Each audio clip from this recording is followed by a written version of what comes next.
Coming up on the old high school football field. So this is actually the high school. This is where we played our football games. All the footballs would get hit. Art class right up there. I'd look out in the middle of class, look down on the field, just wondering, you'd be like, man, one day, if I ever got a chance to play on that field. It's amazing how time just kind of goes, and all of a sudden, now the field looks small. It was big at one point. You gonna be a football player when you grow up? Today is the best day of your life. Believe Give it. me 18 years of daylight. That's all right. Greatest year I've ever known. What a ride it's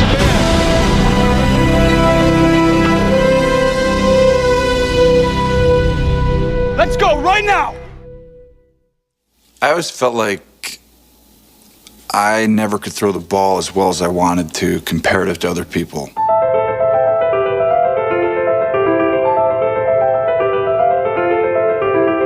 I wanted to be a natural thrower who could do it from different angles, who could do it, off your back foot, sliding right, shoulders facing this way, without moving your feet, still throw back to a crossing route and hit him on 3rd and 4. I couldn't sleep. There was this insatiable desire to figure this out. I call it like a joyful obsession. Oh, what a pretty pass. Easy touchdown. Something that you really love, but it's like you're obsessed with figuring it out. And so when I say that, I would throw football every day of the year, 365 days a year, probably 2 times in that day, 2 different sessions, probably 100 of those days. Woo! And then at night into the couch just to feel it come off your fingertips over and over. And when I found it, the game got easier.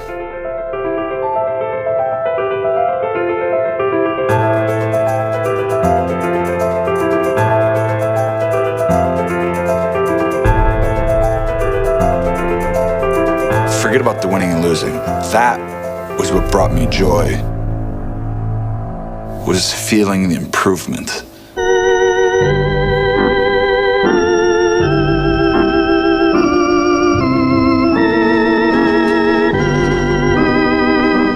Beautiful Wisconsin, nature's wonderland.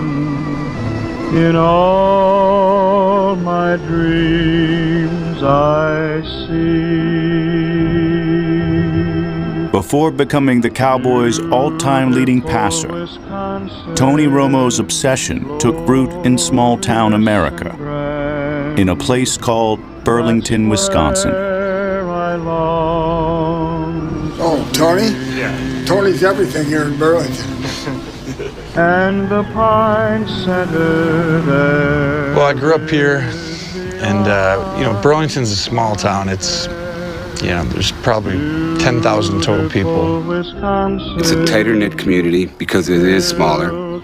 The work ethic that he developed, I think, was a large part of it was because of the community that he grew up in. Antonio Ramiro Romo grew up in the heart of Packer country with his 2 older sisters. It is the type of town where generations can pass through the same household. For Tony, visits to see his sister Jocelyn mean a trip down memory lane. What's up? What's up? Oh. What's happening? Welcome home. Hey, Lexi. Hey, Mom. Welcome home.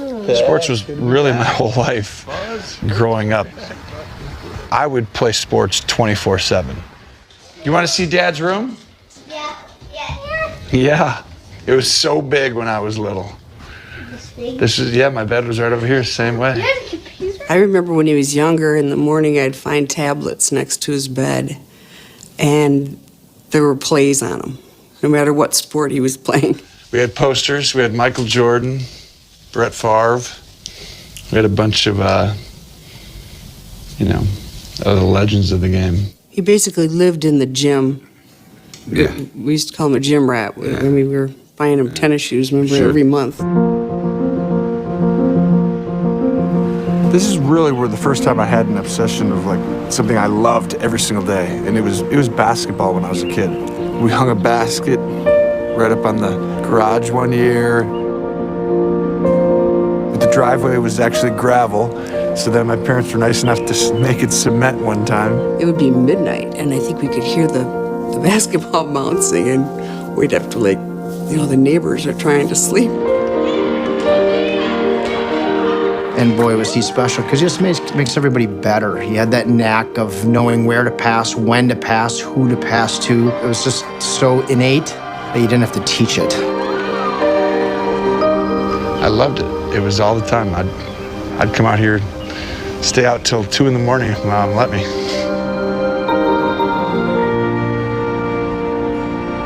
Football was more of a pastime for teenage Tony. Not until some tough love from Father Ramiro did the multi-sport star take the game seriously. You know, it's going to be very, very hard for you to play at the Division I level in basketball. As good as you are, you're just maybe 2 steps too slow, and a few inches too short. My dad's always been very honest with me. He's someone I look to for advice and everything, just because he's smart and he's wise. When he tells you something, you know it's coming from the right place. And, when he told me about the possibility of making that choice, I didn't really want to or even think about doing that at the time, but I think he might have been right when I look back. I don't know. Romo attended Eastern Illinois on a partial football scholarship, but he did not play a snap freshman year, and coaches suggested a position change to tight end. And I told him, I said, no, I understand where you're coming from, Coach, but give me one more year, and if you don't see improvement or if you don't think I'm better, then we can talk about it again, but give me one more chance. And that really was the day that I switched in my brain, really for the rest of my life. From that day on, I would argue for the next 10 years, maybe 12, I threw football every single day of my life. And so when I came back in the spring game, probably 4 months later, I went 19 for 21 with 2 touchdowns. And I went over to Coach afterward and I was like, do you mind if I stay at quarterback? He's like, I think you could stay at quarterback. So Romo went on to win the Walter Payton Award, the equivalent of the Heisman Trophy for Division I AA. Excitement was high for the 2003 NFL Draft. So draft day was interesting because we have a big party. It's out back right here. So we probably have, 100 family and friends that come over. Welcome to the 68th annual NFL selection meeting, commonly known as the draft. All of a sudden, bam, 3rd round ends, we don't get drafted, which is okay. Now we're into the 6th round, we're in the middle. Dallas is calling, people are calling. All of a sudden the cheese dip is cold, no one's eating or talking anymore. And just to throw one other name into the mix, Division III, Mount Union, Rob Adamson, all he did was win back-to-back national titles. Tony Romo, Eastern Illinois, too. Finally, the 6th round ends, and we're going to the 7th round, and all right, Dad, I'm out of here. I'm walking down the street. On the 262nd pick and the last pick in this draft, the Oakland Raiders pick Ryan Hogue. And then you don't get drafted. I felt like I let everybody down. You feel like you're just not very good. And then you feel humiliated because it's in front of everyone that's coming here to support you. Then in the next hour, it's like, where are you going? Many teams called, but Romo's final decision was between the Broncos and the Cowboys, with Denver offering $10,000 more to sign. Behind the scenes, Sean Payton's like, we don't need to go any higher. Jerry's like, we'll give him 20, what's the big deal? And Sean's like, no, I got him. We'll keep him at 10. I already can tell. I'd still tell him to this day he owes me $10,000. He took the least amount of money for the best reason, because he had a great chance of making that team. I looked at the roster. I thought Dallas gave me the best chance to make it. They had a coach I wanted to learn from. It was Bill Parcells who was there. Now, come on, kid. You got the ability to do it. Take it with you. I think he was smart enough to see the opportunity, and I always tease him, ask him how it worked out, that decision. So I think it worked out pretty good for him. You know, I like to think I'm a, small town guy who grew up, went to a small school, came here, and now he's lucky enough to play a game that he loves. As an undrafted third stringer, Tony Romo was a long shot to become the star quarterback Dallas had been searching for since Troy Aikman suddenly retired. Tony, where is that Romo? That first year, if we just put him in there, it would have been worse than bad. He was athletic. He did have a quick delivery. We just tried to help him with his throwing, his accuracy, his decisions. Okay, sit, throw it. Tony, set your feet, and throw it. I don't like this. What's this? Come on. The good Lord just blessed me with the ability to process, spatial awareness, things of that nature quickly. So when I got to the NFL, that wasn't that fast. It was almost, I was like, feels the same speed to my brain. Now the difference is, I'd see the guy and throw it before he was open because I could see it, but I'd throw it in the dirt. The problem was I was so bad at throwing a football and just the mechanics and the knowledge of the game at that point. Huh? You're gonna get killed. Huh? They'd be licking their chops. You'd be like liverwurst on rye. Huh? Little pepperoni. They say, ooh, we got a little pepperoni back here. We can have for lunch. Throw it away! Oh! I'm not gonna tell you again. For over 3 seasons, Romo sat. He didn't throw a single pass in a game. Those 3.5 years felt like 20. Get it out of there. That's a sack. I never even got like a rep. And so, it just felt like you were destined to never get an opportunity. Come on, Romo. You should have known pre-snap what to do there. David Lee worked with me every day in throwing the football, day and night. Okay. I'd be like, can I get 20 footballs just so I can throw into my couch at home? I just started to get immersed in it at that time. And then when they all started to come together, I improved quickly. By 2006, Romo turned the corner. 2nd and 8. Come on, kid. Tony, will you run your team? God darn it. Come on, kid. Come on, Tony. Throw it. That a boy, you got it? That a boy, Tony. That's a good throw, Tony. And I think Bill must have seen something that he liked, because it was a unique decision that he made, that he's going to start Tony in that first preseason game and just allow him to have that opportunity to play with the starters. I'm going to play him a lot Saturday night. I might start him and let him go. He's studying his brains off. No, I know, that's good. He better study his brains off. This is it. 3 years? Come on. No, he's not. Tony Romo's going to start at quarterback. Bledsoe's going to get the night off so that Tony Romo can play a lot. The Seattle game in 2006 in the preseason was probably, still to this day, I would argue might have been the most important game I've ever played in, just individually. You know right then that this is basically an evaluation to see whether or not you can be the starter and be the guy. If you're the first round pick or you're a guy in the first few rounds, you get multiple opportunities, you get years. When you're a free agent, you really only get one shot. That was my chance, and I knew that at the time. And so when I went in that game, I wasn't going to be timid.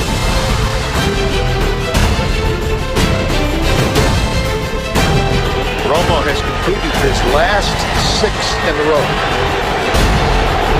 12 in a row for Tony Romo. I'm throwing like 18-yard, back shoulder on the sideline right before I'm getting hit, and we're moving the chains. I'm like, I haven't thrown that in my entire career, but this ball's coming out, and it's coming out fast.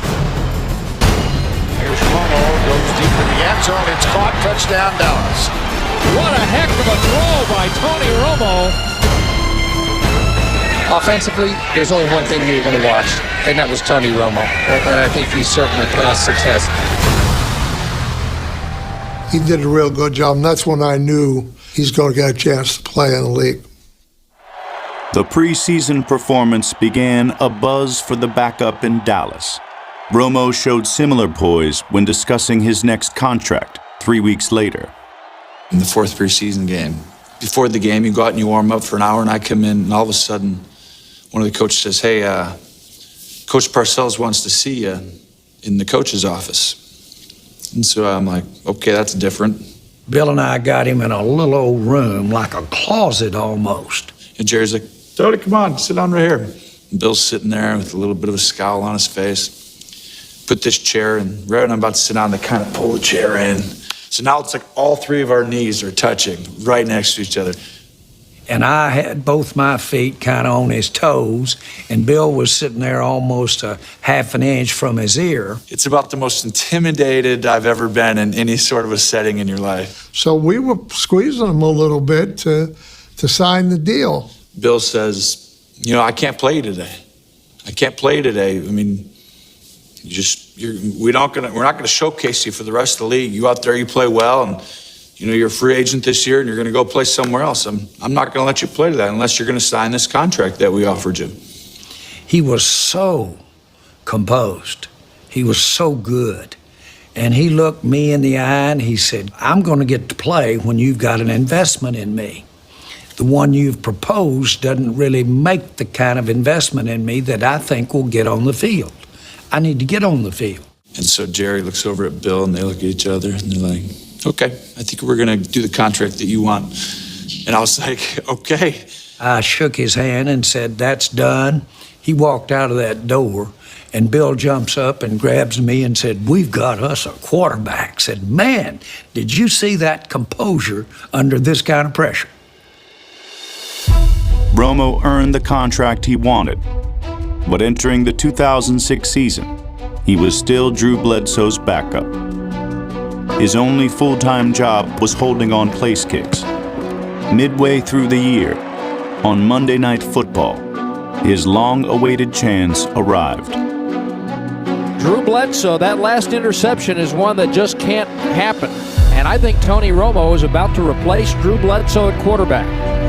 I remember like it was yesterday, we're kind of making halftime adjustments, and Bill just walks in, and he tells the quarterback coach, hey, why don't you go tell him Bledsoe's down, Romo's in. And I think all of us were surprised. Certainly Tony and Drew were. I don't know that I've ever been more nervous. Your brain at the moment is just, this is happening. This is like what your whole life, every day that you do something for this. The first play I walk in and we're gonna call a safe bootleg. Play action, bootleg to the right, throwing on the run, ball tipped into the air. Ball goes flying in the air and I'm like, no. Pass is intercepted. Tony Romo comes in, one pass, one interception. I went out there, I was like a chicken with its head cut off. I mean, just boom, throw, hit, boom, throw, aggressive, everything. Intercepted at the 3. Romo's first meaningful NFL game was a disaster. He finished with 3 interceptions and 3 touchdowns, but one was to the Giants. It's an interception return, 97 yards. Welcome to the NFL, Tony Romo. Terrible showing tonight. Terrible.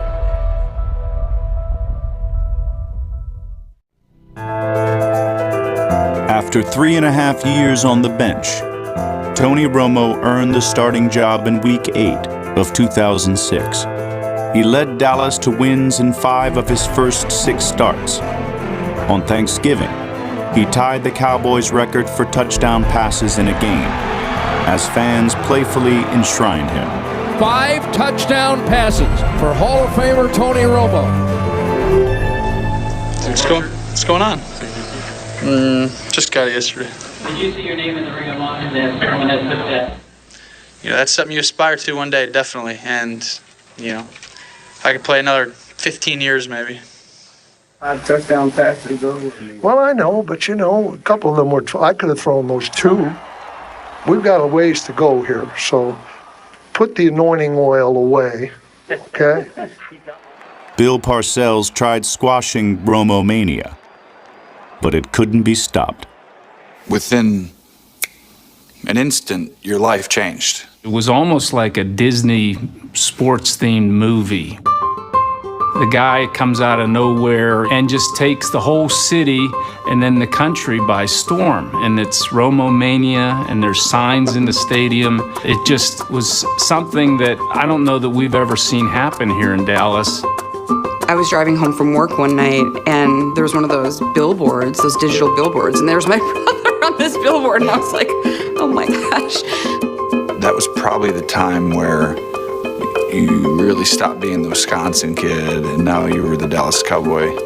I know I got better looking in the eyes of the opposite sex, so that part of it helped. My favorite sign I've seen today so far is Tony's better looking than Eli. There's a lot of girls holding it up. After leading his team to first place, the former no-name free agent third stringer suddenly became the world's most eligible bachelor. Carrie Underwood performed here at halftime Thanksgiving Day, met Tony Romo. They've been talking by phone. The thing about Romo, as much fun as it's been for the fans, it's been like twice as much fun for him. Watch out, little playboy. Don't hurt yourself. But here's Jessica wearing a Dallas Cowboys jersey with a pink number 9 on. During that time, you just feel like, wow, girls like me. It's a positive, I guess. And then you eventually just grow out of that. In just 10 starts, Romo was named to the Pro Bowl as he led Dallas to a playoff berth. We're the Dallas Cowboys! Let's act like the Dallas Cowboys team! In his first ever playoff start, the Cowboys trailed by 1 late in the game. Then, Romo started driving. Romo's going to throw to the end zone. Witt caught it near the 1-yard line. Remember on that drive, it's like, you know, you grow up in wanting to be the guy who takes your team down and scores. I mean, it's a playoff drive. I mean, one of the best drives in my career. The only task left for Romo was to hold the ball for a short go-ahead field goal. So it's 19 yards for the lead. The ball will be spotted by Romo at the 9.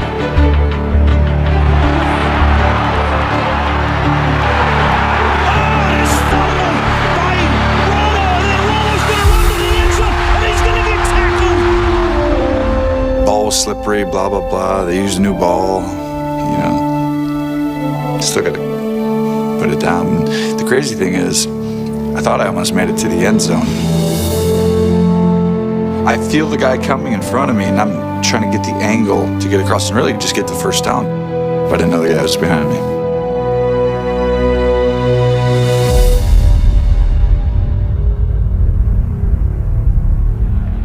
I take responsibility for messing up at the end there, and that's my fault. And, you know, I cost the Dallas Cowboys a playoff win, and I don't know that I've ever felt this low, you know, at any point. So I don't know. It's The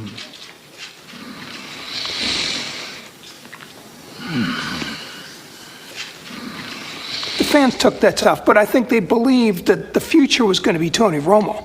He wasn't there to hold on snaps, and he never held on snaps again. He was there to throw the football and win games. And I think they felt that with Tony Romo as a quarterback, this team is going to win a Super Bowl.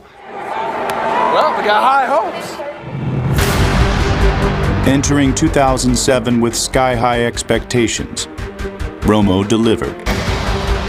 He led Dallas to 13 wins and was named to a second straight Pro Bowl. Romo set new team records for passing yards and touchdowns in a season. Romo made that play on his own. His gunslinging and daring escapes fueled one of the most exciting regular seasons in Cowboys history. High snap over his head. Romo runs it down at the 25 and kicks it. Picks it up and runs left. At the 20, Romo will try and make something happen. Gets away from one man. Left to the 40. Tony Romo doing his thing. First down, Dallas. Unbelievable.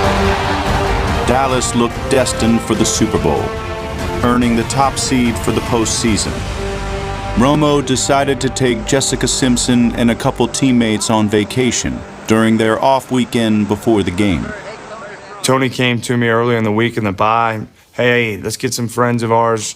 Let's get away, low key. I mean, we weren't on booze cruises going across Cabo. But it took on a life of its own when people found out, obviously.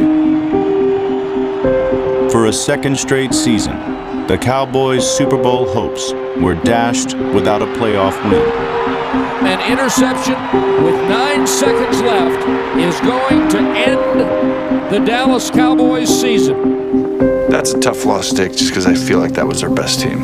This is a disappointment of absolutely colossal proportions, and the playoff drought will continue. So we're the first team under that current playoff format as a number 1 seed to lose our first game. Most of the blame fell on the quarterback, especially because of Cabo. The worst thing he ever did was not bobbling the snap against Seattle. The worst thing he ever did, seriously, was taking that trip to Cabo. Look, if you win that game, Cabo was the best thing that ever happened. It was an honest mistake by us. We certainly shouldn't have done it. Yeah, I don't think it had any bearing on the game. You know what I mean? It's just the optics of it, was wrong. And I think it's silly when you look back. You're like, why would you do that? But, at the time, you just don't know any better. Just live and you learn.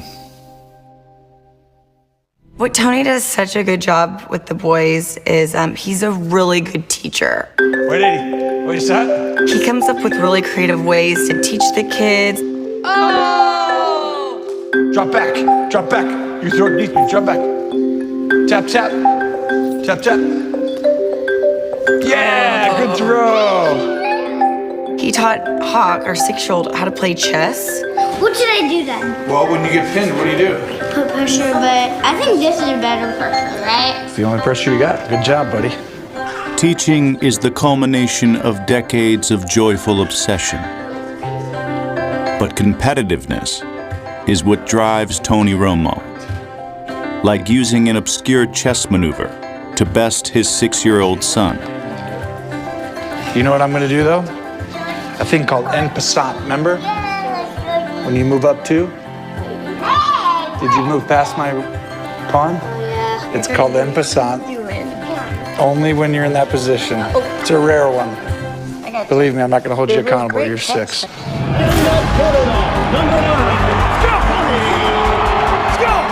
Nowhere was Tony Romo more competitive than on the field. Everybody! He hated to give up on a play.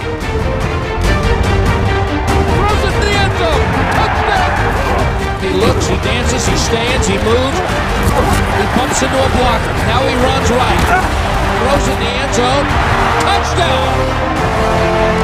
Go! Rushed by Watt. He escapes Watt. He heaves it down to the post to Williams. And he caught it! He fought hardest when the game was on the line. The undrafted long shot has the most fourth-quarter comebacks in Cowboys history. For all intents and purposes this season. 4 to snap. In the gun, 4th and 10. Romo back, looking to his right, looking. Steps up, pumps, throws on the run to the goal line. Touchdown! With 1:08 to go. Shotgun again, snap to Romo. Play fake, throws it in the end zone. Jason Witten caught it for a touchdown with 18 seconds left. But Romo was 0 for 2 in the postseason. In the 2009 wildcard round versus the Eagles, he answered his biggest criticism.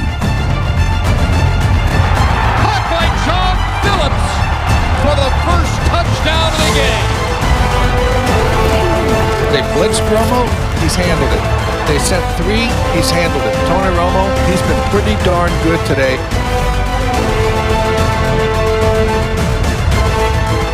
Winning that playoff game was great because it changed everyone's minds at that time. The playoff drought is over. The Cowboys win 34-14. But then it just goes right back the next year.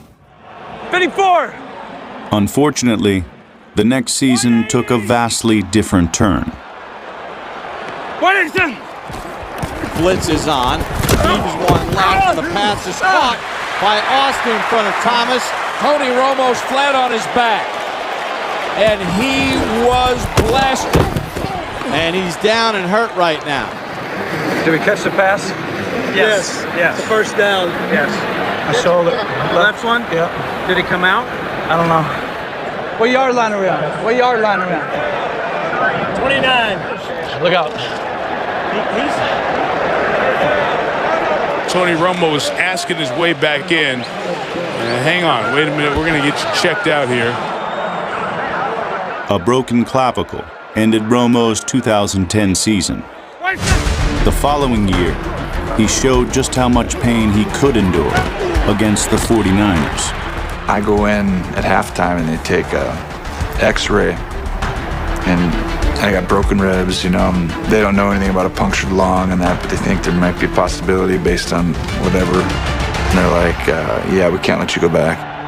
All of a sudden we get behind. Now we're behind by like 10. John Kinna has taken over at quarterback. All right, Doc, I'm out. And he's like, huh? And I just grab my pads and take off, running right out the tunnel. The doctor's still 200 yards behind me. I threw a fourth down pass to Witten. Justin Smith comes off the edge, and it just is like a piercing kind of feeling. Watching the backside up here. Boom, he gets a late hit. Boy, those ribs have got to hurt. The end of that game, I remember we're in overtime, and Coach calls the comebacks, and I said, no. I tell Jesse, I'm like, hey, we're going to run poker here. And in my brain, I'm thinking, I know it's going to work because the coverage and what I get. And I'm thinking, if we can end this game in one more play, I want this game to be over. Ogletree and Holly are the wide receivers. Romo's going to play fake and stand back. He's got Holly all alone at the 50. Holly to the 40. Holly to the 20. Right to the 15. 10. Drag down at the 2. To me, that was the game that, as much as any other, personified what he was all about, because it was that competitive spirit, that mental and physical toughness, and then the ability to make the critical plays at the critical moments. Snap, good. Kick, up, good. Cowboys win. It's one of the prouder moments because I remember after the game, everyone's like, yeah, you know, I'm like, don't even come close to me. Don't hug me, don't touch me.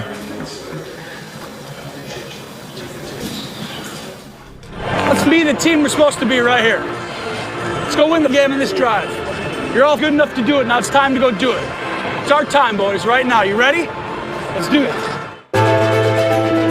In 2014, Tony Romo led the second most prolific offense in Cowboys history. He became the franchise all-time leading passer as Dallas went 12-4 to win the division. Romo dropped it in like rain right over Brian's shoulder for the third time today. Wow. You know, I felt like I had figured out how to play the position at what I felt like was my best. The Cowboys looked equipped for a Super Bowl run. First, they'd have to win at home in the wild card round. That was the most pressure I ever felt going into a game. Just like in the 2006 and 7 playoffs, their Super Bowl hopes hinged on a final drive. Down 3, they faced a 4th and 6. Oh, they can't go for it. They can't. It felt like a narrative of your career is what it felt like. It's like 07, I get a second chance. And I was a little different player in 14 than I was in 07. 4th and 6. Romo cocks and throws it over the middle. Whitten. What a brilliant call. It is 3rd and goal at the 8.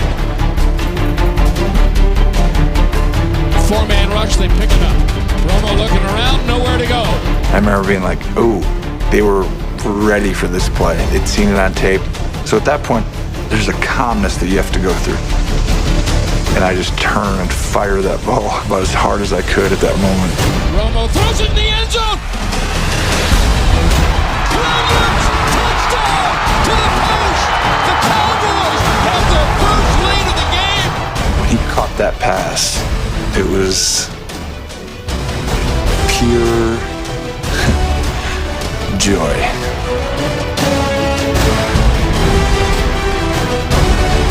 Felt like the culmination of a lot of years right there. Just you go down and you win a playoff game on your last drive, and it felt good. Felt really good. How about that?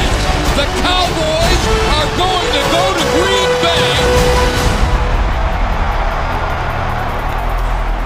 It was like he was going home to win in front of his family and his loved ones that sometimes can't always travel to Dallas. So it held such special meaning. For us, it felt like the stars were aligning. Once again, the Cowboys faced a fourth down on the final drive, needing a touchdown to take a late lead. 26-21 at the Green Bay 32 with under 5 minutes in the game. Blitz is coming. He throws a deep ball to the left side. Caught the ball. Oh my goodness. We'd worked long and hard on that pass. Put it there, he went up and made one of the great catches that you'll ever see in a playoff game. A sensational catch, my goodness, by Dez Bryant over Sam Shields. Unbelievable. I mean, we all just lost it. Yeah, we thought we'd won the game, really, because you're down to the 1 yard line with our offensive line. We're going to score a touchdown. They have thrown the challenge flag. What are they challenging? I think they're challenging the catch. Should be touchdown. That's the pitch. I think they're going to call it the one. After review, it has been determined that the receiver did not maintain possession of the football. That's a 3 snap. You know, nowadays it's a catch, but at that time, they ruled it wasn't. That would have been the best throw of my career, the biggest play of my career. It was just devastating because you feel that, like, this is it.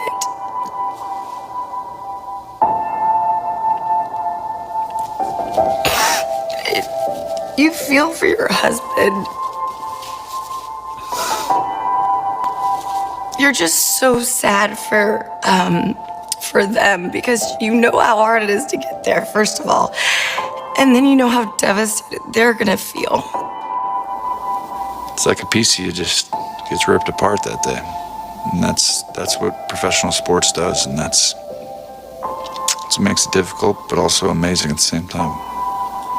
You don't just get over something like that. You feel like the clock is ticking and there's another year without a Super Bowl, and every year that passes where there's no ring and there's no Super Bowl, you feel it. He feels it in his heart.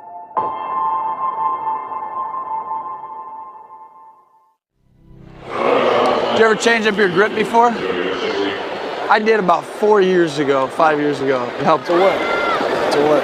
I was more this way.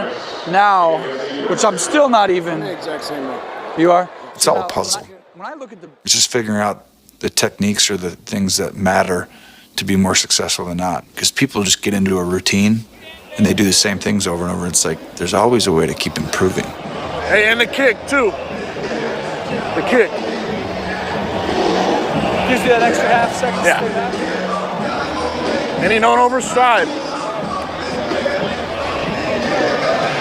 It came out harder. You worked your whole career to figure this out because it made football so much easier. And I found it in like 2013, about midway through the year. I remember the Bronco game. I'd figured out how to actually throw off different platforms to different angles and still hit the same spot as if my footwork was exactly the same. Romo's 25 of 35 for 506, the second 5-touchdown game of his career. Now, granted, I only got to play in like 18 more games or 20 games after that. Unfortunately for Romo, the spirit was willing, but the flesh was weak. A collarbone injury ended his 2015 season. In 2016, he suffered a back injury in the preseason. Romo's hurt. Grabbed his back. He got bent in half, and Tony Romo's hurt. The door was open for fourth-round pick Dak Prescott. and Prescott ran with the opportunity. Big hole! Walk the dog! Holy cow! The Cowboys were 8-1 by the time Romo healed, and the franchise's leading passer could see the writing on the wall.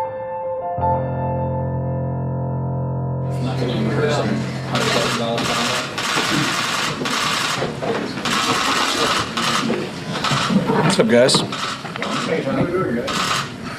Really, I just came up here to talk to you guys. I wrote something, I put it together that I really just wanted to read. You see, football is a meritocracy. You aren't handed anything. Come on, Romo. You should have known pre-snap what to do there. You earn everything, every single day, over and over again. You have to prove it. It's a division championship.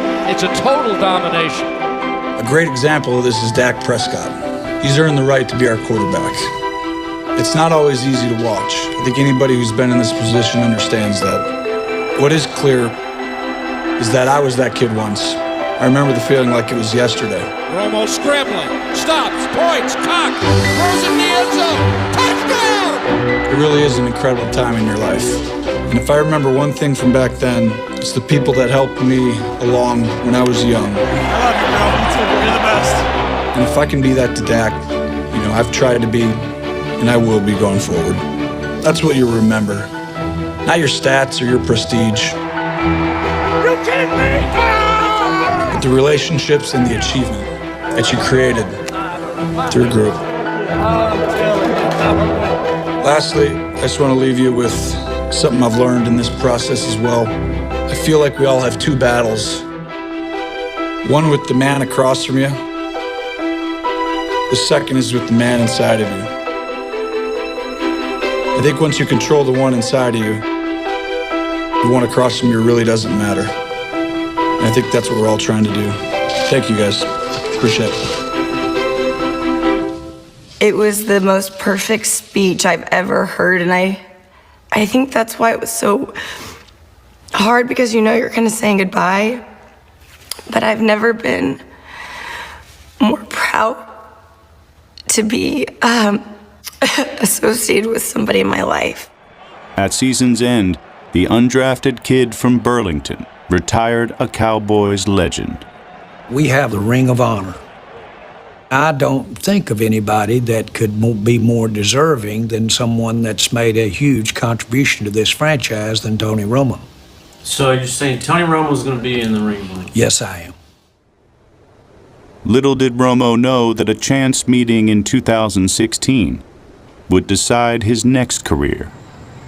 The first time I really had a chance to talk with Tony was at the NFL party at the Super Bowl in Phoenix, Arizona. And I just happened to ask him, tell me what you think about the game on Sunday. And he proceeded to break down the defense of the Seattle Seahawks, the offense of the Patriots, how the Seahawks could stop the Patriots. And I walked away from that conversation. I said, that man is going to be a lead analyst for some network one day. I hope it can be on CBS. Welcome to Jacksonville. What a scene, what a day. It is hot. I mean, it is scorching hot here in Jacksonville for the AFC Championship game rematch. Hello, friends. Jim Nantz along with Tony Romo, Tracy Wolfson. There's a lot of intensity and excitement in the air as this one's about to get started. I'm excited. We got the rematch of the AFC title game, and they're both really good again. Romo attacked broadcasting like any of his endeavors, with joyful obsession. He has like a sixth sense what's going to happen on a play. It's like a chess table's in front of him. He sees where all the pieces are, and he knows what the next move has to be. It's a 3rd and 4. It's up for the fade inside the 16. There's the pass to the end zone, and it is 16. He did a great job, and you could tell right off the bat, too. He was immersed in it, and he prepared like crazy. He worked on being great, and he was. That magnetism, that enthusiasm he has, that came naturally. They got him off sides. Down the field. He's open, wide open. Allison cuts back. They got him another move. He's got Jones in front of him. He gets past him, and he's down to the 6. Tony Romo, the color analyst, quickly became a sensation. I couldn't believe the reaction was so positive. I was like, oh my gosh, this is so cool. We're not used to this. I think the reason we all enjoyed watching him is because he kept us on the edge of our seats. It's like if you want to tell a story, I want to get you excited about it. I want you to hear the passion in my voice so that you understand how important this is, and you got to hear this part of it. The fact that I could get you interested, it's enjoyable.